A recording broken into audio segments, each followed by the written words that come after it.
आज हम आपको भगवान शंकर की बड़ी ही अद्भुत कहानी सुनाने जा रही है। एक बार भगवान भोलेनाथ पृथ्वी लोक पर भ्रमण के लिए कहें तो उन्होंने एक युवा को देखा। वह ईश्वर को दोष देता जा रहा था। वह अपने जीवन से निराश था, दुखी था। तब भगवान शंकर बौद्ध भिक्षु का रूप धारण करके उस युवा को असली दुख के बारे में ज्ञान देते हैं।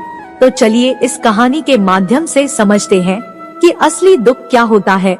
अगर आप यह कहानी सुन रहे हैं तो पूरा है, इस कथा को आधा अधूरा छोड़कर जाने की गलती मत करिएगा, क्योंकि इस पवित्र कथा को पूरा सुनने से मनचाहा फल की प्राप्ति होगी। इसलिए इस कथा को पूरा सुने। आप शिव भक्त हैं तो भोलेनाथ का अनादर न करे। सुख और दुख एक ही सिक्के के दो पहलू हैं।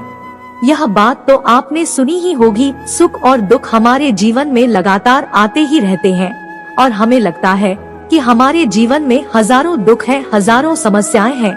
लेकिन अगर आप वास्तविक तौर पर देखें, अगर आप इस बात को अच्छी तरह से समझें, तो आप यह समझ पाएंगे कि हमारे जीवन में केवल एक ही दुख होता है। और दुख क्या है वह हम इस कहानी के माध्यम से जानेंगे, और उस दुख का निवारण, उस दुख का समाधान क्या है वो भी हम इस कहानी में ही जानेंगे। तो इस कहानी के अंत तक जरूर बने रहे। एक समय की बात है, एक गांव में एक व्यक्ति रहता था। उसका नाम सोनू था। वह बड़ा आलसी था और अपने जीवन से बहुत निराश था, और उसका कारण यह था कि उसने अब तक अपने जीवन में कुछ भी हासिल नहीं किया था, कुछ भी नहीं करता था। उसके घर वाले भी इस बात से बहुत परेशान रहते थे। वे चाहते थे कि वे बाहर जाकर कुछ अच्छा काम करे, कोई अच्छी नौकरी कर ली, लेकिन वह उनकी एक नहीं सुनता था। उसके घर वाले दूसरों का उदाहरण देकर उसे ताने मारते थे, उसे तरह तरह की बातें कहते थे, लेकिन इससे कोई फर्क नहीं पड़ता था। जबकि उसके सारे मित्र कामयाब हो चुके थे, कोई अच्छा व्यापार कर रहा था, कोई अच्छी नौकरी कर रहा था, जिस कारण जब भी वो लोग मिलते तो वे लोग अपनी बढ़ चढ़कर बड़ाई किया करते। लेकिन सोनू कुछ नहीं करता था, जिस कारण जब भी कोई उससे पूछा कि तुम क्या कर रहे हैं, सुबह कुछ नहीं कहना था। उसे यह कहने में बहुत शर्म महसूस होती है कि वह कुछ नहीं करता। वह हमेशा सबसे केवल एक ही बात कहता था कि मैं कोशिश कर रहा, लेकिन उसकी कोशिशों का कोई भी था किसी को नजर नहीं आ रहा था। देखते ही देखते अब ऐसा समय आ चुका था कि सोनू सभी से मुंह छिपाता फिरता था कि कोई उसे यह न पूछे कि तुम क्या करते हो, जिस कारण वह कभी किसी के सामने भी नहीं आता था। धीरे धीरे उसका मन दुखी होने लगा था, बहुत निराश रहने लगा था। उसे अब ऐसा प्रतीत होता था मानो वह इस धरती पर बोझ है, जिस कारण वह अपने आप को बहुत अकेला महसूस करता, बहुत तन्हा महसूस करता। एक दिन तो उसके मन में ये भी विचार उत्पन्न होने लगे कि मेरे हाथों में कुछ नहीं है, तुम्हें क्या कर सकता है। अकेले बैठकर वह रोता रहा और भगवान को दोष देता रहा। एक दिन छुपता छुपा था वह घर से निकलकर कहीं जा रहा था। तभी उसने रास्ते में देखा कि एक बौद्ध भिक्षु लोगों को प्रवचन दे रहे हैं और प्रवचन में बेहद दुख की बात कर रहे हैं। सोनू कुछ देर के लिए अपना मुंह छुपाकर वहीं पर खड़ा हो गया ताकि उसे कोई देख ना ले, और चुपचाप उन वह भिक्षु की बातें सुन रहा था। बौद्ध भिक्षु सभी को प्रवचन में कह रहे थे कि दुख हमारा सबसे बड़ा साथ ही है। हमें दुख अपने जीवन के बारे में समझाता है और हमें सही जीने का तरीका बताता है। यह हमारे गुरु की तरह है जिससे हमें सीखना चाहिए। आप चाहे तो अपने जीवन में अपने दुखों को अपना गुरु बना सकते हैं और उससे सीख सकते हैं, या फिर आप चाहे तो अपने दुखों पर बैठकर रो सकते हैं, लेकिन इससे आपको कोई लाभ नहीं मिलेगा, बल्कि आप दिन बाद दिन और कमजोर होते जाएंगे, निराश होते जाएंगे। सोनू छुप छुप कर उन बौद्ध भिक्षु की ये सारी बातें चल रहा था। जैसे ही उपदेश खत्म हुआ, भ्रूण बौद्ध भिक्षु के पास पहुंचा। उन्हें प्रणाम करके वह कहता है कि महात्मा, अभी आप कुछ देर पहले दुख को गुरु बता रहे थे, अब कह रहे थे कि दुखों से हमें सीखना चाहिए, हमें उन्हें अपना गुरु बनाना चाहिए। लेकिन मैं भी तो अपने दुखों से परेशान हूँ, अपने जीवन से परेशान है। मैंने अब तक जो दुख झेला है, मुझे तो कभी ऐसा प्रतीत नहीं हुआ कि मेरे दुख मुझे कुछ सिखा रहे हैं, बल्कि मुझे तो हमेशा यही लगता है कि वो मुझे पीड़ा दे रहे हैं, तकलीफ दे रहे हैं। पर दुख की पीड़ा बहुत भयंकर होती है। ऐसा लगता है अब इसके बाद हमारा जीवन समाप्त हो जाएगा, इसके बाद हमें कुछ नहीं मिलने वाला, और यहाँ तक कि हमें मृत्यु भी उसके सामने कम लगती है। जब लोग ताने मारती है, जब लोग यह कहते हैं कि तुम क्या कर रहे हो, तो मन को बहुत ठेस पहुंचती है। और मैं उनसे कुछ नहीं कहता था। सोनू की ये सारी बातें सुनकर वो बौद्ध भिक्षुक सोनू से कहते हैं, बेटा तुम्हें क्या दुख है और तुम दुख के बारे में ऐसी बातें क्यों कर रहे हैं। सोनू ने अपने ऊपर बीती हुई सारी बातें उन बौद्ध भिक्षु को बता दे और कहने लगा है, महात्मा क्या आपके पास मेरे दुख का कोई समाधान है। सोनू की यह बात सुनकर वो बौद्ध भिक्षु मुस्कुराने लगे और सोनू से कहते हैं, बेटा जब तुम्हारे जीवन में कोई असली धोखा है तब तुम मेरे पास आना, मैं इसका समाधान तुम्हें अवश्य बताऊंगा। उन बौद्ध भिक्षु की यह बात सुनकर सोनू थोड़ा सा अचरज में पड़ गया। उसे यह समझ नहीं आ रहा था कि क्या उसने अब तक जो दुख झेला है वह असली दुख नहीं है। उसने जो अब तक पीड़ाएं सही है, जो तानी सही है, जो तकलीफें उठाए हैं, क्या वह असली दुख नहीं है। आगे वह मन ही मन अपने आप से कहता है कि जब मुझे मेरी अपनी नहीं समझ पाए तो यह बौद्ध भिक्षु मुझे क्या समझेंगे। इतना सोचकर वह वहां से चला गया। सभी लोगों के ताने सुन सुनकर सोनू बहुत थक चुका था, तो बहुत निराश हो चुका था, जिस कारण उसने निर्णय लिया कि वह अब कुछ करके दिखाए। उसने अपने पिता से थोड़ा सा रुक जाइए और उस रुपया से उसने व्यापार शुरू किया। उसके पिता बहुत खुश थे कि कम से कम मेरा बेटा कुछ करने का प्रयास कर रहा है, लेकिन उसे व्यापार में कोई सफलता नहीं मिल रही थी, जिस कारण वह बहुत ही हताश हो चुका था। मैं बहुत निराश हो चुका था। उसे ये समझ नहीं आ रहा था कि वह क्या करे, किस तरह से अपने व्यापार को आगे बढ़ाए। तभी उसके पिता ने उससे कहा, कोई बात नहीं, इसी तरह से प्रयास करते रहेंगे, आज नहीं तो कल सफलता अवश्य मिलेगी। सोनू ने अपने पिता की बात मानी और अपने व्यापार में और भी कड़ी मेहनत करनी है। धीरे धीरे उसे सफलता मिलने लगी और फिर उसने रफ्तार पकड़ ली। देखते ही देखते केवल 3 साल के अंदर वह एक बहुत बड़ा व्यापारी बन गया। अब उसके पास धन दौलत की कोई कमी नहीं थी। लोग जो से पहले नापसंद किया करते थे अब उसे पसंद करते थे, उसकी चिंता करती थी, उसके कार्यों की सराहना करते थे। उसके माता पिता भी अब अपनी पीछे से बहुत खुश थे और उसकी सफलता वे अत्यंत प्रसन्न थी। धीरे धीरे सोनू के मित्रों की संख्या लगातार बढ़ती जा रही। सोनू के कुछ मित्रों ने उसे यह भी सलाह दी कि उसे अपना व्यापार और तेजी से बढ़ाना चाहिए, उसे और खिलाना चाहिए। जब तुम आज केवल इस नगर के सबसे बड़े व्यापारी हो तब तुम इतना खुश है, तुम्हारे साथ ही सारे लोग वहीं पर। तुम सोचो कि जब तुम इस राज्य के सबसे बड़े व्यापारी बन थे तब तुम्हारे यहाँ पर लोगों की भीड़ लग जाएगी, लोग तुमसे मिलने के लिए समय निकालेंगे। यहाँ तक कि इस राज्य का राजा भी तुमसे मिलना चाहेगा, तुम्हारी तारीफ करेगा और यदि कभी ऐसी जरूरत आन पड़ी तो वह तुमसे धन भी उधार लेने के लिए अवश्य आएगा। सोनू को अपने दोस्त की यह बात बहुत पसंद आई। सोनू ने सोचा कि मेरे मित्र सही कह रहे हैं, मुझे अपने व्यापार को और बड़ा करना चाहिए और फैलाना चाहिए, तभी तो हर कोई मेरे बारे में जान सकेगा, हर कोई मुझे पहचानेगा। उसने बिना देरी किए अपने समय को बिना का भाई अपने व्यापार में और मेहनत करने लगा, लेकिन अब की बार उसके मन में धैर्य नहीं था, जिस कारण उसने कुछ अनुचित कदम उठाया ताकि उसका व्यापार जल्दी से जल्दी और बड़ा हो। चाहे उसने कई लोगों से अधिक मात्रा में धन उधार ले लिया, जिससे उसके ऊपर अब काफी ऋण हो चुका था।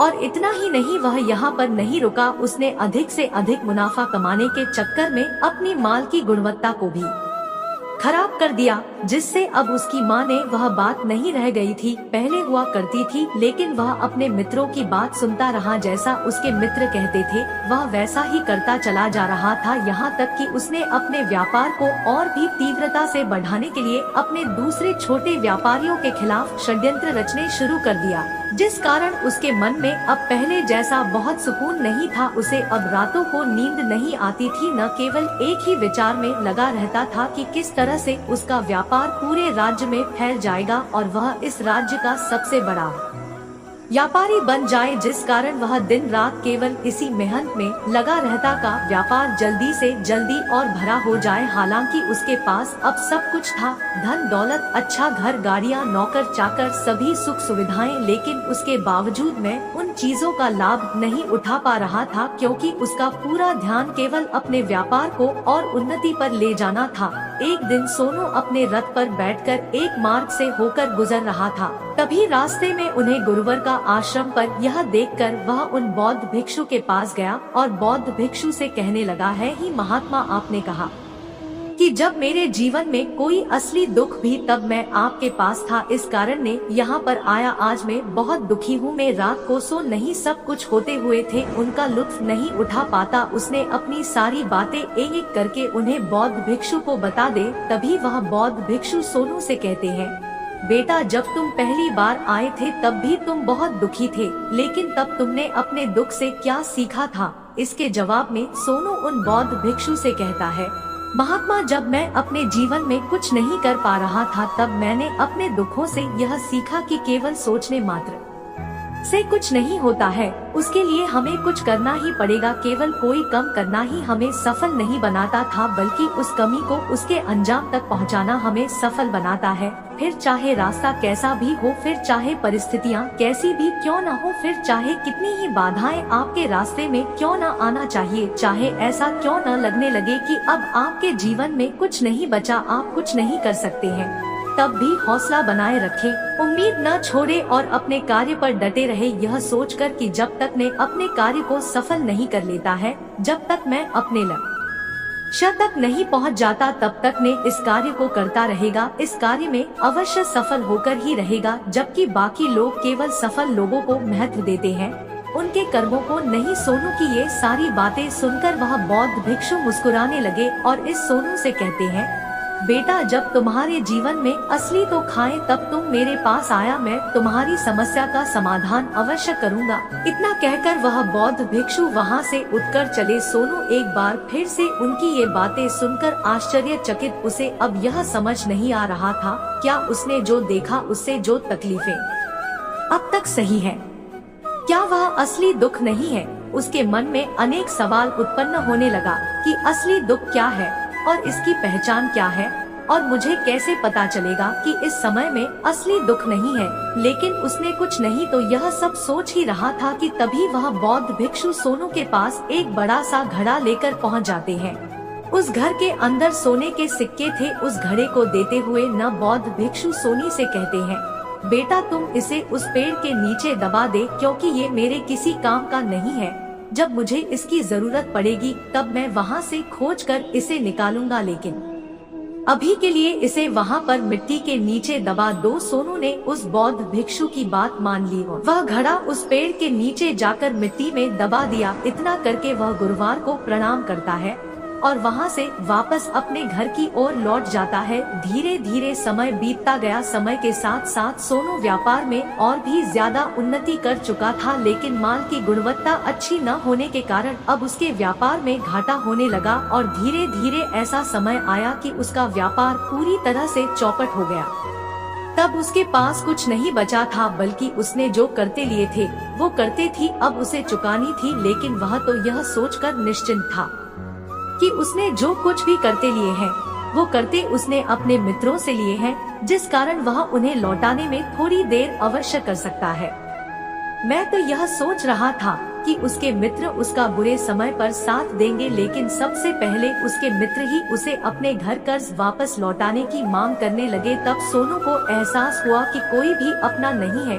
उसने अपने मित्रों से उत्कर्ष को लौटाने के लिए थोड़ी सी मोहलत मांगी, लेकिन सोनू के किसी भी मित्र ने उसे कर्ज लौटाने के लिए जो मोहलत नहीं बल्कि वे लोग उसे जान से मारने की धमकी देने लगे। अपने मित्रों के मुंह से यह सब सुनकर सोनू बहुत ही आश्चर्यचकित रह गया। वह जो कुछ सोच रहा था सब कुछ उल्टा पड़ गया। जिस व्यापार के चलते उसके इतने मित्र बने थे, इतने शुभ चिंतक बने थे, वे सब उससे दूर जाने लगे थे। हर कोई उससे पीछा छुड़ाना चाहता था, कोई भी उसका साथ नहीं देना चाहता था। धीरे धीरे उसकी सारी संपत्ति नीलाम हो गई।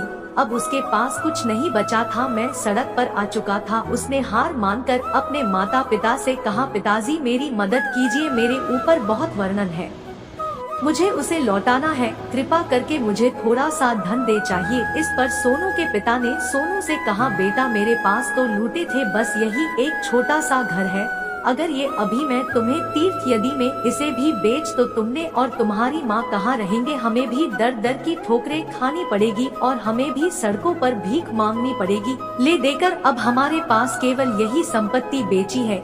इसलिए मैं तुमसे क्षमा मांगता हूँ। अपनी माता पिता के मुख से यह सुनी सोनी चुपचाप वहाँ से चला गया और मन ही मन सोच रहा कि अब मेरे पास कुछ नहीं चाहिए, जो था वह तो सब लुट गया। परिवार को अब मैं जीकर क्या करूँगा। अब मेरे पास केवल एक ही रास्ता है जिससे ने अपनी कर्जदारों से अपना पीछा छुड़ा सकता है। यह सोचता हुआ वह एक ऊंची पहाड़ी की ओर पहुंचा। पहाड़ी पर चढ़ता ही जा रहा था कि तभी उसे याद आया कि उन बौद्ध भिक्षु ने कहा था कि जब तुम पर असली रुखाई तभी तुम मेरे पास आना, मैं तुम्हारी समस्या का समाधान अवश्य करेंगे। यह सोचकर सोनू के मन में एक बार फिर उम्मीद की लहर दौड़ पड़ी। सोनू तुरंत दौड़ता हुआ उन बौद्ध भिक्षु के पास पहुंचा और सोनू ने उन्हें प्रणाम करके अपने ऊपर बीती हुई हर एक बात उन्हें बता दिया और कहने लगा, है महात्मा, आपने कहा था कि जब मेरे ऊपर असली दिखाएगा तब आप उसका समाधान अवश्य करेंगे। तभी वह बौद्ध भिक्षु सोनू की इस बात को सुना मुस्कुराने लगे और कहते हैं, बेटा कहाँ है असली? तो जब तुम्हारे जीवन में असली आएगा तो मैं उसका समाधान अवश्य करूँगा। उन बौद्ध भिक्षु के मुख से यह सुनकर सोने की सब्र का बांध टूट गया और सोनू ने उन बौद्ध भिक्षुओं से कहा, महात्मा, आखिरी असली दुख क्या होता है? क्या मैंने आज तक जो भी दुख झेला है, जो भी तकलीफें आज तक मैंने सही है, क्या यह दुख नहीं है? क्या इसे दुख नहीं कहते हैं? तभी वो बौद्ध भिक्षु सोनी से कहते हैं, भेजा, पहले तो मुझे यह बताओ कि तुमने अपने दुख से क्या सीखा है। इसका जवाब देते हुए सोनू बौद्ध भिक्षु से कहता है कि महात्मा, मैंने तो यही देखा है कि जो लोग तुम्हारी तरक्की में तुम्हारा पीछा करती हैं, तुम्हारे साथ जुड़ते हैं, वो लोग तुम्हें अवश्य धोखा देंगे, क्योंकि ऐसे लोग बुरे समय पर तुम्हारे साथ नहीं देनी है बल्कि तुम्हारा फायदा उठाने का ही का प्रयास करेंगे। इसलिए ऐसे लोगों पर भरोसा न करें, बल्कि जो लोग तुम्हारी असफलता के समय पर, तुम्हारे बुरे समय पर तुम्हारे साथ खड़े हैं, वही तुम्हारे असली मित्र हैं और वही तुम्हारे साथ रहते हैं। और ऐसे लोग तुम्हें बहुत कम मिलते हैं। जिन्हें भी ऐसे लोग मिलते हैं उन्हें हमेशा उनकी कद्र करनी चाहिए। आगे सोनू बौद्ध भिक्षु से कहा था कि जब तुम कोई कार्य कर रहे हो तो उसे पूरी ईमानदारी से करे, धैर्य रखो, लालच न करे और अपने लक्ष्य तक पहुंचने के लिए किसी के लिए भी कोई षड्यंत्र रचे हो, क्योंकि ऐसा करने से तुम्हारे साथ ही बुरा होगा, अर्थ भी हमेशा नुकसान। निराश हो गए सोनू की ये सारी बातें सुनकर बौद्ध भिक्षु उस पेड़ के पास पहुँचे। उन्होंने गड्ढा खोदा और घाघरा निकालकर उस सोनू के हाथ में थमा दिया जिसने सोने के सिक्के भरे हुए थे। वह खराश सोनू के हाथ में थमाते हुए उन बौद्ध भिक्षुओं ने कहा, लो इसे पकड़ो और जब तुम्हारे जीवन में असली दिखाई तब तुम मेरे पास आना, ने इसका समाधान अवश्य करूंगा। सोनू अब भी बड़ी अचरज में, उसे यह समझ नहीं आ रहा था कि आखिर ये असली है, लेकिन उसने अपने हाथों होने पर में खड़े थे जिसके अंदर सोने के सिक्के थी। यह देखकर उसे मन ही मन यह लगा कि चलो अब तो थोड़ी सी राहत अवश्य हो जाएगी, ने अपने मित्र का कर्ज लौटा सकेगा और एक नया व्यापार भी फिर से आरंभ कर सकूंगा। जिस कारण उसने उन बौद्ध भिक्षुओं को प्रणाम किया, उनका धन्यवाद किया और वहां से चला गया। सोनू ने उस सोने के सिक्कों से सभी का कर्जा लौट दिया और अपने लिए एक बार फिर से नया व्यापार शुरू किया। व्यापार छोटा था, लेकिन अब की बार सोनू बहुत खुश था। उसने पूरी ईमानदारी, मेहनत और लगन के साथ अपने व्यापार पर काम किया और देखते ही देखते एक बार फिर से वह एक बड़ा व्यापारी बन गया। लेकिन अब की बार वो बहुत खुश था, क्योंकि इस बार उसने कोई लालच नहीं किसी के लिए षड्यंत्र रचा, बल्कि उसने पूरी ईमानदारी और मेहनत के साथ अपने व्यापार पर काम किया। लेकिन जैसे जैसे होते जाते हैं, जैसे जैसे आप अमीर बनते जाते हैं, आपके मन में एक डर और उत्पन्न होने लगता है और वह अपनी दौलत को न खो देना, जिस कारण आप लोग दान करना शुरू कर देते हैं, पुण्य करना शुरू कर देते हैं, लोगों की मदद करते हैं, ताकि आपके जीवन में कभी कोई दुख ना है। लेकिन जीवन सुख और दुख का संगम है, जिस कारण हर किसी को सुख और दुख से होकर गुजरना ही पड़ता है। इसी वजह से एक बार फिर से सोनू के जीवन में एक और दुख उत्पन्न हुआ। अब की बार उसके माता और पिता दोनों की मृत्यु हो गई। सोनू अपनी माता पिता से बहुत प्रेम करता था, जिस कारण उसके मन को बहुत गहरा आघात पहुंचा। जब आखिरी भाग है उन्हें देख रहा था तो उसके मन में हजारों सवाल उत्पन्न होना। वह अपने घर लौटकर उसने देखा कि जिस संपत्ति के लिए वह हमेशा लड़ते झगड़ते रहते थे, आज उसकी देखभाल के लिए कोई नहीं था। उसके माता पिता ने जो भी मेहनत की, जो भी अपने जीवन में इकट्ठा किया, सब यही रहेंगे। लेकिन अब सब कुछ खत्म हो चुका था और सोनू का मन अब बहुत बेचैन है। उसके मन में हजारों सवाल उत्पन्न हो रहे थे और वह अपने आप को बहुत अकेला महसूस कर रहे थे। उसे बहुत खाली सा महसूस हो रहा था। उसने इधर उधर थे लेकिन उसे कुछ समझ नहीं आई। तभी उसे उन बौद्ध भिक्षु की याद आई। तुरंत ही भागा उन बौद्ध भिक्षु के पास पहुंचा। उसे देखते ही उन बौद्ध भिक्षु ने सोनू से सवाल किया और कहा, क्या बात है बेटा, क्या कोई फिर से दुख अनपरा? तभी से उन्होंने कहा, नहीं खुलती है, अब तो सब ठीक है, लेकिन आज मेरी माता पिता की मृत्यु हो गई और मैं बहुत अकेला महसूस कर रहा हूँ। मैं बहुत दुखी महसूस कर रहा हूँ, जैसे कुछ खाली है, जैसे कुछ अकेलापन साथ। तभी वह बौद्ध भिक्षु सोनू से कहते हैं, बेटा, इसने दुखी होने वाली का अर्थ क्या है? किंतु जीवन है कि दिन तो सभी को जाना है। यहाँ पर कोई भी रहने नहीं आया और न ही कोई रहेगा। हम सब एक न एक दिन मृत्यु को प्राप्त हो ही जाएंगे और मृत्यु का भाई जो किसी को नहीं पता हो सकता है कि तुम्हारी मृत्यु कल ही हो जाएगी या फिर आज। और अभी यह सुनकर सोनू आश्चर्यचकित रह गया। उसने उन बौद्ध भिक्षु से कहा कि महाराज, आप यह क्या कह रहे हैं? तो अभी जवान और मुझे तो अभी अपनी पूरी उम्र जीना है, तो जीना चाहता हूँ, कुछ करना चाहता हूँ, और आप कह रहे हैं कि मैं कभी भी मृत्यु को प्राप्त हो सकता है। इस पर वह बौद्ध भिक्षु सोनू से कहते हैं, बंदे, इस भ्रम में मत रहना कि मृत्यु केवल बूढ़े को आती है। बूढ़ों के सामने तो उनके चलान बच्चे तक मर जाते हैं। मृत्यु कभी किसी की उम्र देखकर नहीं आती और न ही किसी को बताकर आती है। उन बौद्ध भिक्षु के मुख से ये सारी बातें सुनकर सोनू और भी ज्यादा बेचैन हो गया और वह चुपचाप वहाँ से चला गया। उसके मन का वह खाली पड़ी अब भी वैसे ही भाभी अपने आप को बहुत अकेला महसूस कर रहा था। उसके बाद से उसका मन अपने व्यापार में भी नहीं लगता। जब भी वह कोई कार्य करता तो उसके मन में ढेर सारे प्रश्न उठने लगते हैं। वह क्या कर रहा है, क्यों कर रहा, और उसने इस कार्य को क्यों किया? उसके मन में अब एक और प्रश्न उत्पन्न होने लगा था, क्या हम यहाँ पर केवल इसीलिए आपकी इस जीवन को होगी और एक दिन मृत्यु को प्राप्त हो चाहे? वह यह समझ नहीं पा रहा था कि जीवन का असली मतलब क्या है। उसने कई विद्वानों से पूछा, अपनी तरफ से जो मुमकिन हो सकता था खोजबीन की, लेकिन उसे कोई भी जवाब नहीं मिलता रहा था। और जब उसे कोई जवाब नहीं मिला तो उसका दुख और भी बढ़ गया, जिस कारण उसके मन की बेचैनी और भी बढ़ चुकी थी और उसे यह समझ नहीं आ रहा था कि वह क्या करे, कहाँ जाए, किससे पूछे। तभी उसे फिर से उन बौद्ध भिक्षु की याद आई। एक बार फिर से उन बौद्ध भिक्षु के पास पहुंचा और उसने अपने मन की सारी बातें उन गुरुवार को बता दे। तभी वो बौद्ध भिक्षु मुस्कुराने लगे और सोनी से कहते हैं, बेटा, आज पहली बार तुम्हारे जीवन में असली दुख उत्पन्न हुआ है। वास्तव में तो यही है जिसे हम दुख कह सकते हैं, जो दुख कहलाने लायक है कि हमें पता ही नहीं हम क्या कर रहे हैं, कहाँ जा रहे, क्यों जा रहे हैं, वो कौन है, क्या है, क्यों है, हम क्या करना चाहते हैं। तभी सोनू उन्होंने कहा कि महात्मा, मेरे इस दुख का समाधान की मुझे दुख का निवारण थी। तभी वह बौद्ध भिक्षु सोनू से कहते हैं, हम सबके अंदर क्रोध, लालच, लोभ जैसी कई वासनाएं हमारे अंदर घर करके बैठ जाती है, जिस कारण हम अपने जीवन को टुकड़ों में जीते हैं और हमारी चेतना कभी एक नहीं हो पाती। हम कभी एक जगह सोच नहीं पाते, समझ नहीं पाते और हमारी ऊर्जा शक्ति भी पूरी तरह से छिन्न भिन्न हो जाती है। और आजकल के स्टार, हमारे पास तो इतना भी समय नहीं कि हम एक पल निकाल करके एक पल के लिए गए अपने आप को देख सके, अपने आप को समझ सके। वास्तविकता में हर कोई यहाँ पर अपनी जीवन है केवल दुख दुख कहकर चिल लाता रहता है, उसका समाधान निकालने का हर मुमकिन प्रयास करता है।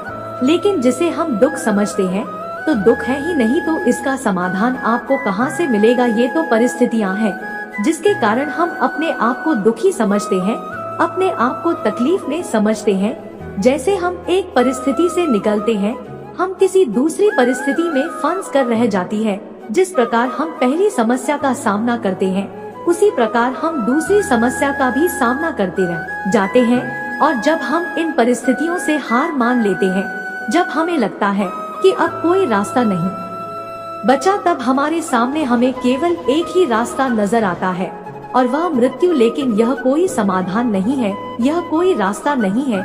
इसलिए यदि आप सचमुच अपनी समस्याओं का समाधान चाहते हैं तो अपने आप को इकट्ठा करना सीखें, अपनी ऊर्जा को इस संसार में वापस कीजिए, उसे एक कर और अपने ऊपर ध्यान लगा। मृत्यु से पहले अपने आप को पहचान, अपने आप को जान, अपने आप को बिखरने न तो तभी सोनू बौद्ध भिक्षु है। महाराज, तो क्या हमें इस जीवन को नहीं जीना चाहिए? क्या हमें अपनी इच्छाओं को नहीं पूरा करना चाहिए? तभी वह बौद्ध भिक्षु सोनू केस होते जाते हैं। जैसे जैसे आप अमीर बनते जाते हैं आपके मन में एक डर और उत्पन्न होने लगता है और वह अपनी दौलत को न खो देना, जिस कारण आप लोग दान करना शुरू कर देते हैं, पुण्य करना शुरू कर देते हैं, लोगों की मदद करते हैं ताकि आपके जीवन में कभी कोई दुख ना है। लेकिन जीवन सुख और दुख का संगम है, जिस कारण हर किसी को सुख और दुख से होकर गुजरना ही पड़ता है। इसी वजह से एक बार फिर से सोनू के जीवन में एक और दुख उत्पन्न हुआ। अब की बार उसके माता और पिता दोनों की मृत्यु हो गई। सोनू अपनी माता पिता से बहुत प्रेम करता था, जिस कारण उसके मन को बहुत गहरा आघात पहुंचा। जब आखिरी भाग है उन्हें देख रहा था तो उसके मन में हजारों सवाल उत्पन्न होना। वह अपने घर लौटकर उसने देखा कि जिस संपत्ति के लिए वह हमेशा लड़ते झगड़ते रहते थे, आज उसकी देखभाल के लिए कोई नहीं था। उसके माता पिता ने जो भी मेहनत की, जो भी अपने जीवन में इकट्ठा किया, सब यही रहेंगे। लेकिन अब सब कुछ खत्म हो चुका था और सोनू का मन अब बहुत बेचैन है। उसके मन में हजारों सवाल उत्पन्न हो रहे थे और वह अपने आप को बहुत अकेला महसूस कर रहे थे। उसे बहुत खाली सा महसूस हो रहा था। उसने इधर उधर थे लेकिन उसे कुछ समझ नहीं आई। तभी उसे उन बौद्ध भिक्षु की याद आई। तुरंत ही भागा उन बौद्ध भिक्षु के पास पहुंचा। उसे देखते ही उन बौद्ध भिक्षु ने सोनू से सवाल किया और कहा, क्या बात है बेटा, क्या कोई फिर से दुख अनपरा? तभी से उन्होंने कहा, नहीं खुलती है, अब तो सब ठीक है, लेकिन आज मेरी माता पिता की मृत्यु हो गई और मैं बहुत अकेला महसूस कर रहा हूँ। मैं बहुत दुखी महसूस कर रहा हूँ, जैसे कुछ खाली है, जैसे कुछ अकेलापन साथ। तभी वह बौद्ध भिक्षु सोनू से कहते हैं, बेटा, इसने दुखी होने वाली का अर्थ क्या है? किंतु जीवन है कि दिन तो सभी को जाना है। यहाँ पर कोई भी रहने नहीं आया और न ही कोई रहेगा। हम सब एक न एक दिन मृत्यु को प्राप्त हो ही जाएंगे। और मृत्यु का भाई जो किसी को नहीं पता हो सकता है कि तुम्हारी मृत्यु कल ही हो जाएगी या फिर आज और अभी। यह सुनकर सोनू आश्चर्यचकित रह गया। उसने उन बौद्ध भिक्षु से कहा कि महाराज, आप यह क्या कह रहे हैं? तो अभी जवान और मुझे तो अभी अपनी पूरी उम्र जीना है, तो जीना चाहता हूँ, कुछ करना चाहता हूँ, और आप कह रहे हैं कि मैं कभी भी मृत्यु को प्राप्त हो सकता है। इस पर वह बौद्ध भिक्षु सोनू से कहते हैं, बंदे, इस भ्रम में मत रहना कि मृत्यु केवल बूढ़े को आती है। बूढ़ों के सामने तो उनके चलान बच्चे तक मर जाते हैं। मृत्यु कभी किसी की उम्र देखकर नहीं आती और न ही किसी को बताकर आती है। उन बौद्ध भिक्षु के मुख से ये सारी बातें सुनकर सोनू और भी ज्यादा बेचैन हो गया और वह चुपचाप वहाँ से चला गया। उसके मन का वह खाली पड़ी अब भी वैसे ही भाभी अपने आप को बहुत अकेला महसूस कर रहा था। उसके बाद से उसका मन अपने व्यापार में भी नहीं लगता। जब भी वह कोई कार्य करता तो उसके मन में ढेर सारे प्रश्न उठने लगते हैं।